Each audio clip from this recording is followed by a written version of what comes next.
ಈ ದಿನ ನಮ್ಮ ಎಐಸಿಸಿಯ ಕಾರ್ಯದರ್ಶಿಗಳು, ಕೆಪಿಸಿಸಿಯ ರಾಜ್ಯ ಉಪಾಧ್ಯಕ್ಷರು ಹಾಗೂ ಕರ್ನಾಟಕ ರಾಜ್ಯ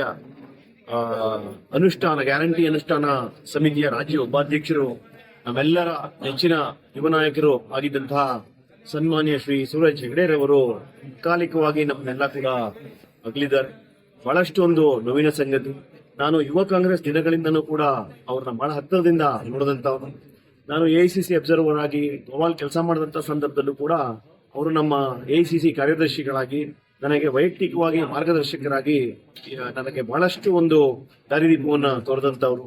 ನಿಜಕ್ಕೂ ಕೂಡ ಇಷ್ಟು ಸಣ್ಣ ವಯಸ್ಸಿನಲ್ಲಿ ಅವರು ನಮ್ಮನ್ನು ಅಗಲ್ತಾರೆ ಅಂತ ನಾವು ಯಾರು ಕೂಡ ಊಹೆ ಮಾಡಿರಲಿಲ್ಲ. ಸನ್ಮಾನ್ಯ ಡಿ.ಕೆ. ಶಿವಕುಮಾರ್ ಅವರು ರಾಜ್ಯದ ಮುಖ್ಯಮಂತ್ರಿಗಳು ಹೇಳ್ದಂಗೆ ಅವರಿಗೆ ಉಜ್ವಲವಾದಂತಹ ಒಂದು ಭವಿಷ್ಯ ಮುಂದಿನ ದಿನಗಳಲ್ಲಿ ಮೈಸೂರು ಭಾಗದಲ್ಲಿ ಇತ್ತು. ಭಗವಂತನ ಒಂದು ಇಚ್ಛೆ ಈ ರೀತಿ ಅಂತ ನಾವು ಯಾರು ಕೂಡ ತಿಳಿದಿರಲಿಲ್ಲ.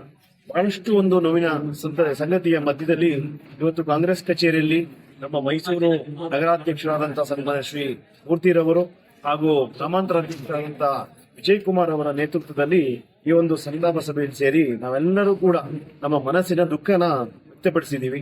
ತಾಯಿ ಚಾಮುಂಡೇಶ್ವರಿಯ ಒಂದು ಕೃಪೆ ಸೂರಜ್ ಹೆಗ್ಡೆಯವರ ಆತ್ಮದ ಮೇಲೆ ಇರಲಿ, ಅವರ ಕುಟುಂಬಕ್ಕೂ ಕೂಡ ನೋವನ್ನ ಭರಿಸ್ತಕ್ಕಂತ ಒಂದು ಶಕ್ತಿ ಅಮ್ಮ ನೀಡಲಿ ಅಂತ ಈ ಸಂದರ್ಭದಲ್ಲಿ ಕೋರ್ಕೊಳ್ತಾ ಇದ್ದೀವಿ.